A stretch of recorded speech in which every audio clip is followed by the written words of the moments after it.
feel like we can run the table. I really do.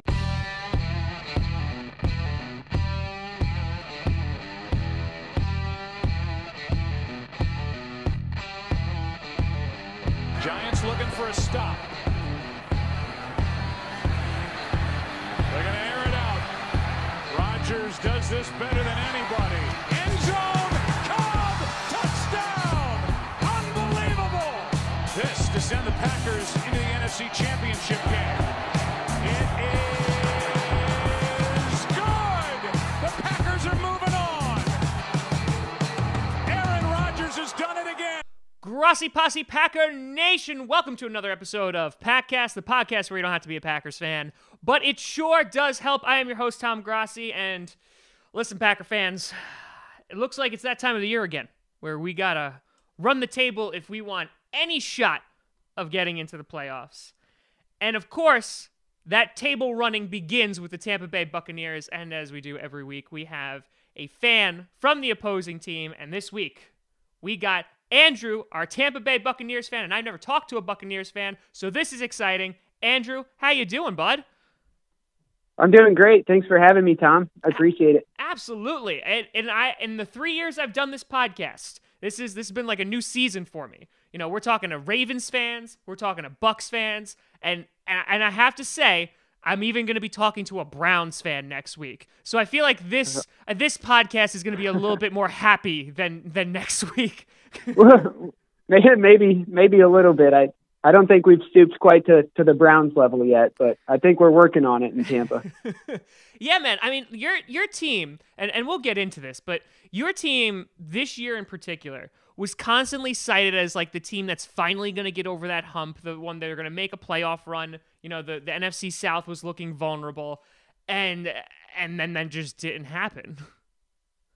Absolutely. There was high expectations for this team.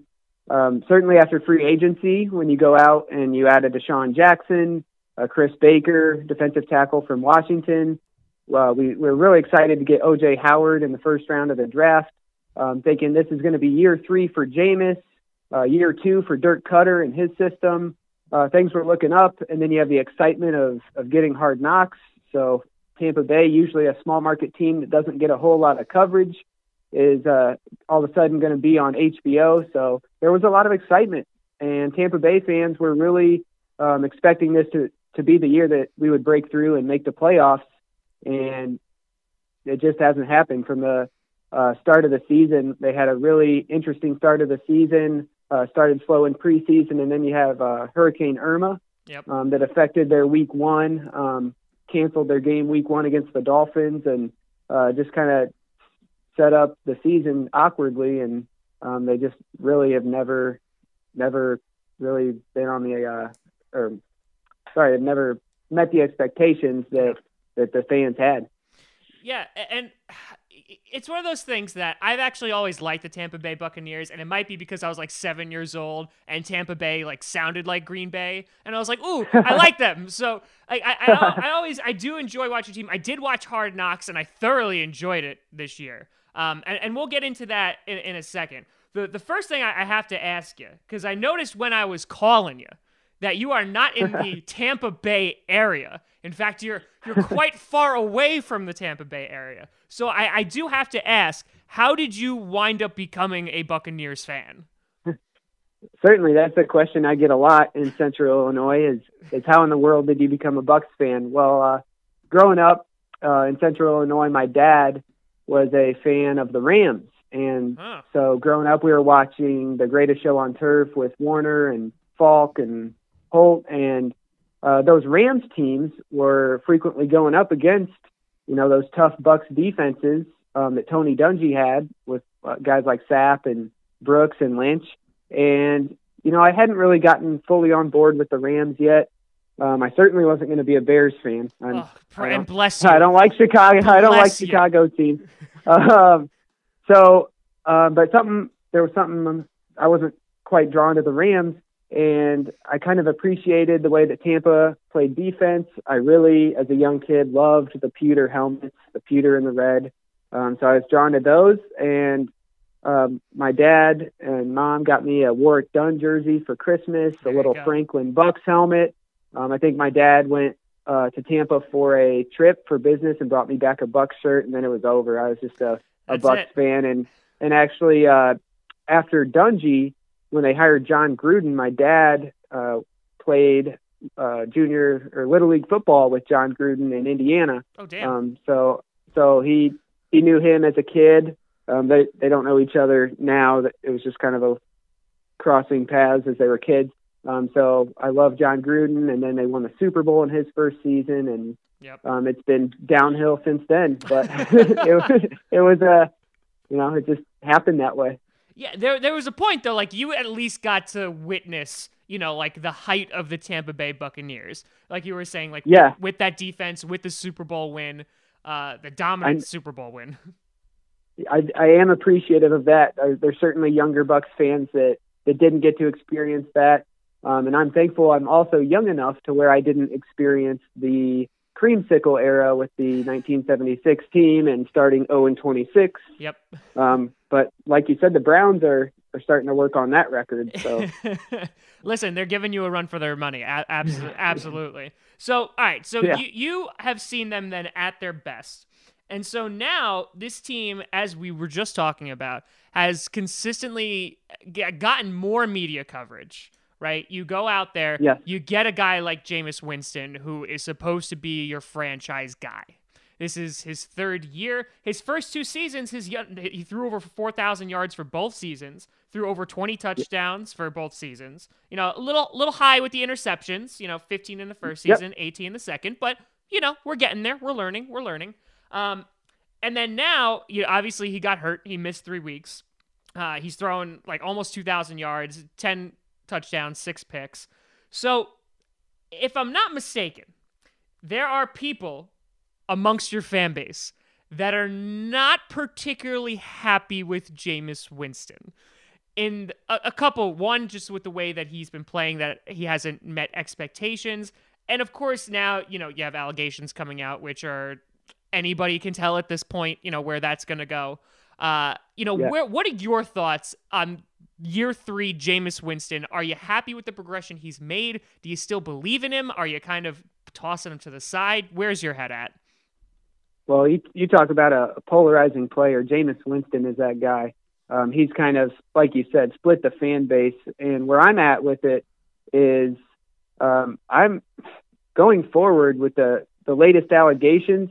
They have a hard time supporting that, especially when you look at a guy who had a questionable past with some decisions that he made at Florida State. And I'll be honest with you, when he was coming out of college and we were looking at Winston and Mariota on the field, I thought they were pretty close, pretty even. Mariota put up some huge numbers at Oregon, but a lot of people saying that, that's Oregon, that's the spread offense, and Jameis was more pro ready.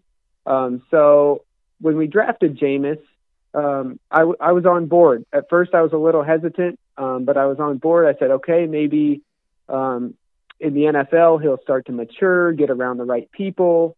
So he was still young when we drafted him. He only spent 2 seasons at Florida State. Yep. And what I was happy with was it looked like Jameis was turning the corner as far as maturity. He was saying all the right things, doing the right things in the community. And from what I understand, the GM, Jason Light, and Lovie Smith at the time, who drafted Jameis, they had an extreme kind of vetting process with him to really make sure that this was going to be the right pick and the right guy. So I was excited for Jameis as a rookie. Like you said, the first 2 seasons, the numbers were there. And so this was the season where I thought Jameis Winston is going to, take that next step. He's going to lead us to the playoffs. He's going to be a top 10 quarterback in everybody's list. And that hasn't happened. I will say that, he started the season slow. And I do think that shoulder was bothering him in some of the games, and he's a tough guy. So it may have been bothering him a little bit more than he was letting on. Mm-hmm. He did have a really nice game at Buffalo against a pretty good defense right before we switched to Fitzpatrick, and he took a few weeks off. But for the most part, he struggles throwing the ball downfield. His timing with Deshaun Jackson was nowhere where it needed to be. You'd think that when you get a new weapon like a Deshaun Jackson, you'd be working all off season to try and build that chemistry, and that wasn't there. Yeah. I still think, going forward, this whole new situation that has arisen with the Uber scandal is really a dark cloud over the future of Jameis Winston, not just with the Bucs, but Jameis Winston in the NFL. Yeah. Is this because the NFL has said that this is going to be something that is dragged out over the off season? So there's going to be a dark cloud over the Bucs this off season as far as, are we going to lose Jameis Winston for 6 games or so next year? Yeah. So he is going to be back. He's going to start Sunday against the Packers. So I think the best thing that can happen for Jameis and for Bucs fans is if he comes out these last 5 games and plays really good football. And, for some people that still may not be enough for them to really change their opinion of him, but he needs to play well, because if he struggles these last 5 games the way that he struggled early on, that combined with the Uber situation, it's going to be a really interesting offseason for the Bucs and Jameis. Yeah, and I think you hit the nail on the head. And what we've seen in the NFL, because I think, and correct me if I'm wrong, but I feel like when it comes to like the allegations, whatever it is at this point, whether it's drug use, whether it's domestic violence, whether it's sexual assault, what have you.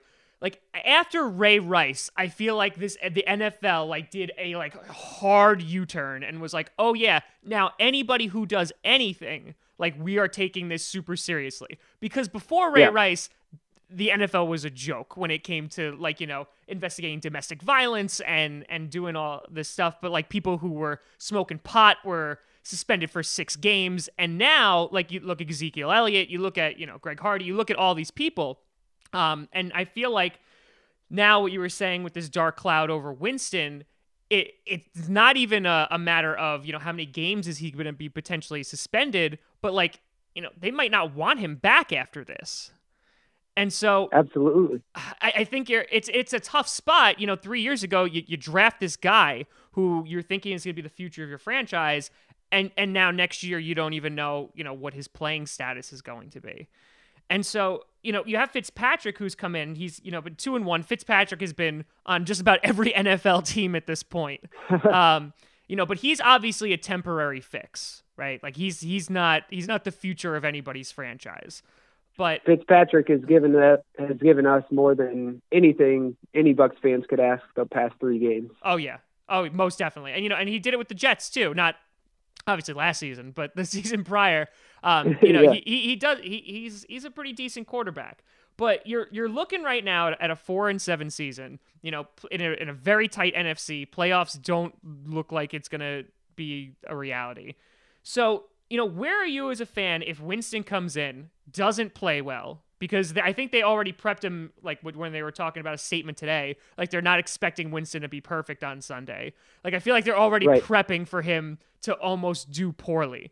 But when you have guys, like you're saying, like Deshaun Jackson, Mike Evans surrounding him, which should be a very high-powered offense, and he's not putting up those numbers, where's the breaking point for you to essentially give up on this guy? I think we're going to need to see something out of Winston in the last 5 games. Like you said, his timing is probably going to be off on Sunday, and that's reasonable since he's only going to have 1 week of practice. But if there isn't promising stats and he doesn't win some games down the stretch, I think even going into the off season, I have a hard time because there's what I would do as the Bucs and there's what the Bucs will do. Yeah. And I don't think the Bucs are going to be ready to give up on the guy. I think the fan base and myself, if we don't see any sort of progression in these last 5 weeks, will be interested in seeing who else is out there, not necessarily to take the starting job, but to compete, maybe like a Case Keenum from Minnesota or a Teddy Bridgewater. One of those guys might be available. Yeah. But I think Jameis's issue is you look around the league at these other young quarterbacks, and that's what frustrates me. is you see what a Carson Wentz is doing in his second year, Yeah. what Jared Goff is doing in LA. Jared Goff got weapons this year, but Jameis certainly has weapons. Derek Carr, Deshaun Watson before the injury. I mean, those guys are young and have the same experience as Jameis, and they're leading their teams to victories, and Jameis hasn't done that yet. Mm-hmm. So I think that's the frustrating part with him and the Bucs. Yeah, and I mean, obviously, we talked about Evans and Deshaun Jackson. The offense isn't perfect in any way, shape, or form, because you do have like a bit of a running back issue. Doug Martin, for example. Good God, yes. like I'll never forget Doug Martin's like breakout game that he scored like 52 fantasy points, and the reason I remember that is because I was going against him, and it wasn't a good week. But like this guy, was like hailed to be like one of the next top running backs, and obviously there's been a litany of issues. And it seems that he's been struggling to kind of like obviously get back to, that form. So do you blame any of it on the running game, offensive line issues, or do you think that the problem with the offense solely relies on Jameis?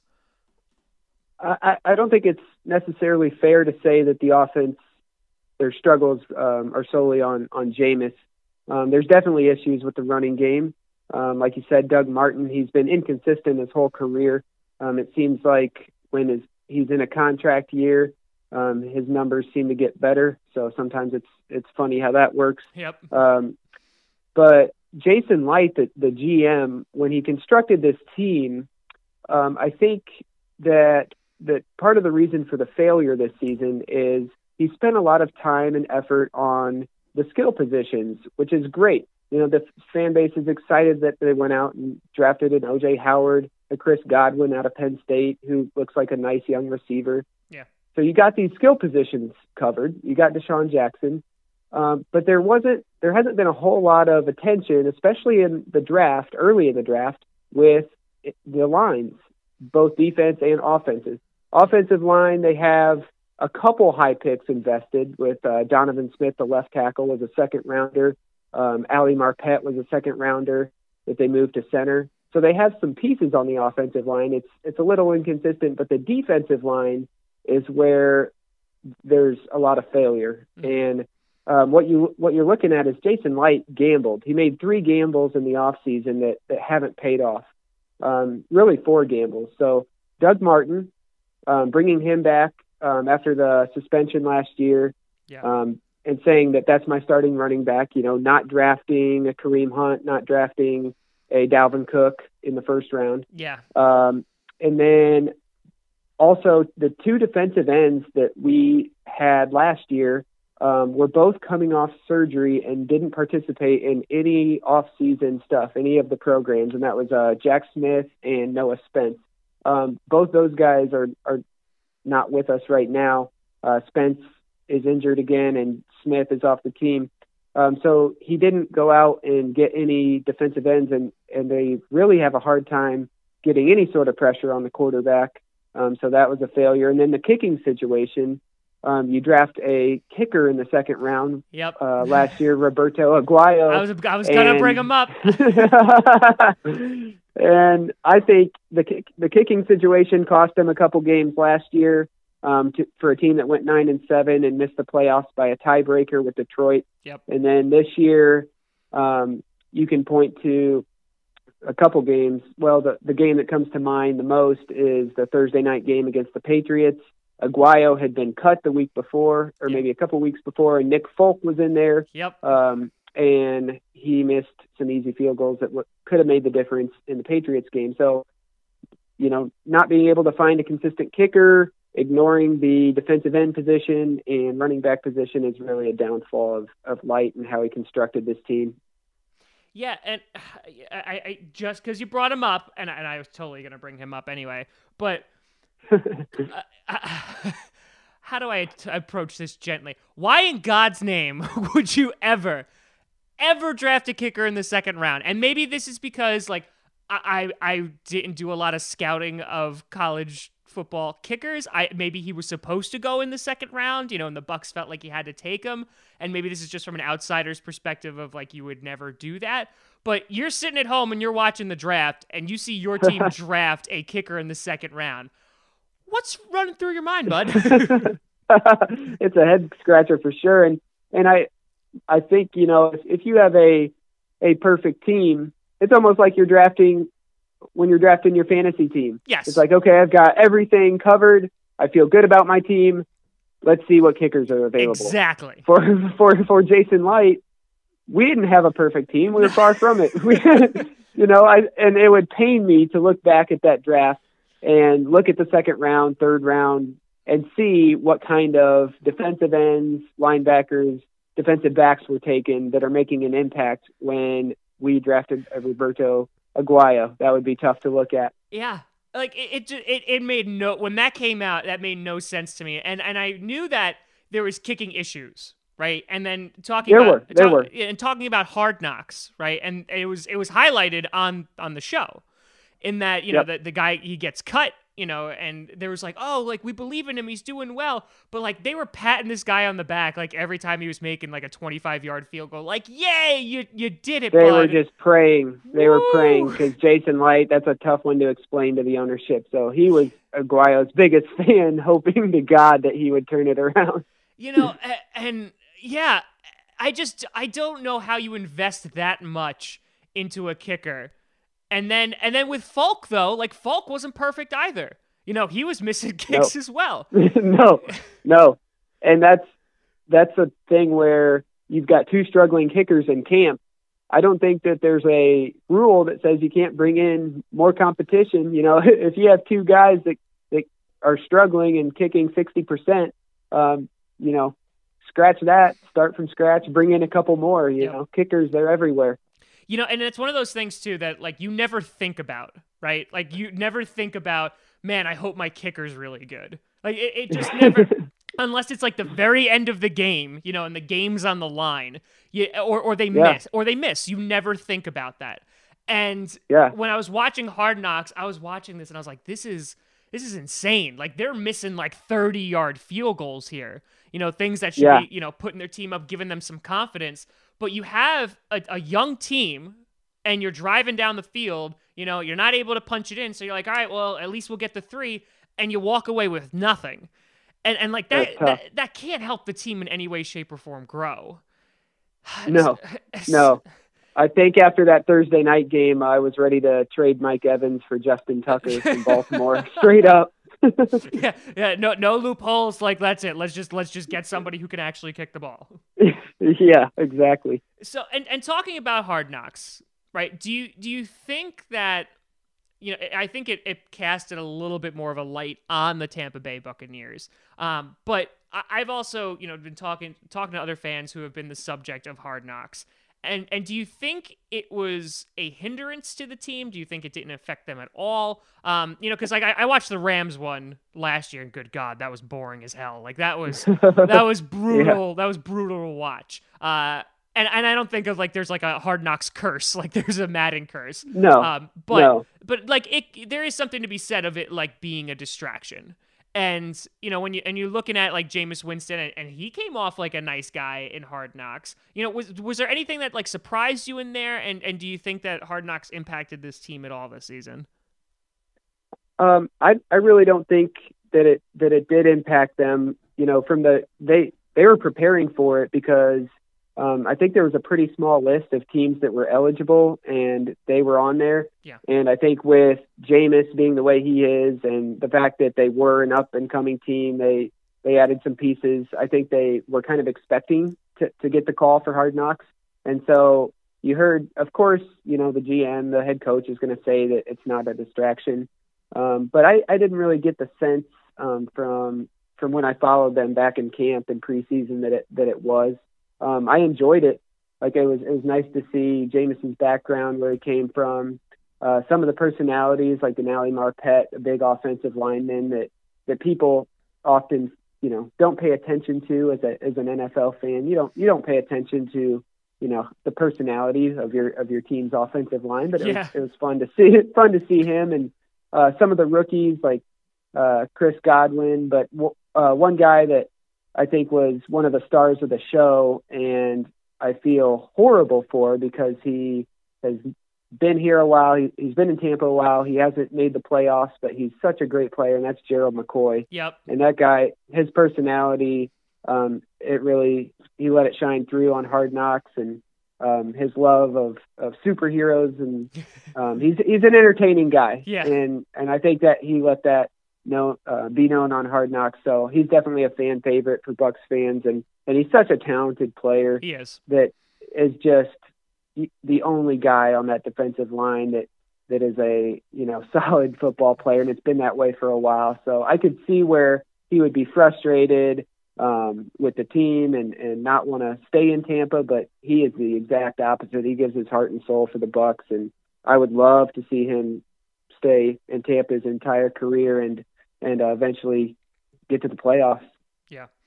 Yeah, and we'll talk about the season before we get to this Sunday. But like we were talking about before, you are sitting at 4-7. Even if you guys win out at this point, it's going to be real tough. Like you gotta, just like the Packers is. It's gonna Yep. You're gonna have some favors be done for you. So more not necessarily on if you guys think you're gonna make the playoffs or not, but what is your outlook for the rest of the season? How do you see the rest of the season shaking down? Well, you look at it, we have 2 NFC North games coming up. I think that with the Packers on the road and Lions at home, realistically, you would like to split those. So that would put you at 5-8. And then we actually finish the season with 3 straight division games. Yeah. Atlanta on a Monday night in Tampa, and then we play the Panthers and Saints the final 2 weeks. Yeah. Which, depending on how their seasons go, they may be playing for something, they may not at that point. So I think as a Bucs fan, you have to look at splitting the NFC North games, and then if Jameis plays well, if the defense can keep playing well at home, then you can hopefully go 2-1 against the division, and that would get you to 7-9. Yeah. Yeah, that'd be 7-9. So that's realistically, that's where they could end up. It could be worse than that. I do not give up on the playoffs until it's mathematically over. I was looking at the playoff machine on Monday morning, trying to figure out a way to get them in. And I think there was some article I read where if they went out and go 9-7, there's like a 37% chance that they would make the playoffs, given all the other scenarios that they put into the computer. So I'm not going to give up until they hit that 8th loss. But listen, I hear you. Sure doesn't look good. But I think even for the Packers too, if you look at it, the Falcons and Seahawks are sitting at 7-4 in the last wild card spot, and they have a tough schedule. Both those teams really have some tough games to close out their season. So hopefully, maybe it'll be interesting to see if they drop a couple, and maybe the Bucs or Packers can pick up a few wins and make it interesting. But listen, I hope you win out the rest of, besides Sunday. I hope you beat every other team in front of you, because right now the only thing that Packers fans are holding on to is that we're able to beat you guys, we're able to beat the Browns, and Aaron Rodgers is able to come back in Week 15 and win out. It's a pipe dream. It's a fantasy that I go to sleep dreaming about every night. But that's what we're hoping for. And I think it all depends on these next 2 games. It obviously depends on Rodgers' collarbone. But we have the Panthers that we're playing in Week 15, and then we got the Vikings, and then we got the Lions to close it out. So it's not going to be easy in any way, shape, or form. I think they said if they actually do run the table and they do win out, they do have a pretty good shot at getting in, but it does depend on what happens with the Falcons, the Saints, and the Panthers, actually. So, we'll see what happens with that. But looking ahead at Sunday's game, obviously, you don't have Aaron Rodgers. And if this was 2 weeks ago when we had this conversation, I'm like, well, Tampa's going to kick our ass because Brett Hundley looked like hot garbage after the Baltimore Ravens game. Like, it was disgusting. Our entire team was on life support, and our fan base. And then we have an amazing game against Pittsburgh in which we almost win, and it's against a fantastic team. So I'm actually starting to have a smidge of confidence in this team come Sunday. Jameis Winston is obviously going to be playing. How do you see Sunday shaking up? Well, it's funny you talk about Sunday night against the Steelers because I sat down and watched some of that game, and I'm like, that figures. We're about to play them, so Huntley's starting to figure it out. Yep. This Sunday, I think it'll be a good game. I don't expect it to get out of hand on either side as far as a blowout. So I'm expecting a one-score game, and I think with the Buccaneers, it's actually a crazy stat. On the road, they are allowing 31 points per game this season on the road, where at home they are only allowing 15 points per game. So I'm not sure what that is about with the defense. That's certainly keeping Mike Smith, the defensive coordinator, up at night. So the fact that it's at Lambeau, and we come out slow. We do not start fast at all. We usually don't score at all or have 3 points after the first quarter. So I think the Packers probably jump ahead early. And then I could see Jameis, struggling a little bit in his first game back, maybe having a crucial turnover. I'm thinking this one probably goes to the Packers in a score like 27-20 by a touchdown or so. I appreciate your vote of confidence. And listen, like I said, I am really pulling for your team, just not Sunday. Like the rest of the season, like dominate, like 40-0. That's fine. It's just like I'm asking you, like just put in a call and just be like, hey guys, like if you could just throw this one, that'd be great if we could do that. That's literally the only thing I'm holding on to right now. I think a majority of Bucs fans would be okay with that because a lot of them are at this point. They're ready for a higher draft pick, and I think there's a lot of Bucs fans out there that would like to see Jason Light, the GM, and Dirk Cutter, the head coach, gone after this season. Yeah. Well, before I let you go, Andrew, there's one final thing I do have to ask you. So in the NFC South, it's quite competitive, right? And people were talking about like this being a garbage division this year, but you have some of the best teams in football right now. The Saints are playing unbelievably. It looks like the Falcons have got their groove back, and the Panthers decide what they want to do on any given Sunday. Tough division to play defense in with those quarterbacks in there. Everyone's waiting for Drew Brees to finally fall off the cliff and not play well anymore. But as you know, you're just like, when is this gonna happen? Like, go away. And now old they man. add a power. Now they add a power running game and a solid defense around him. It's like, great. Yeah, Kamara is a monster. So obviously last season, the Atlanta Falcons, they go to the Super Bowl and they blow a huge fourth quarter lead.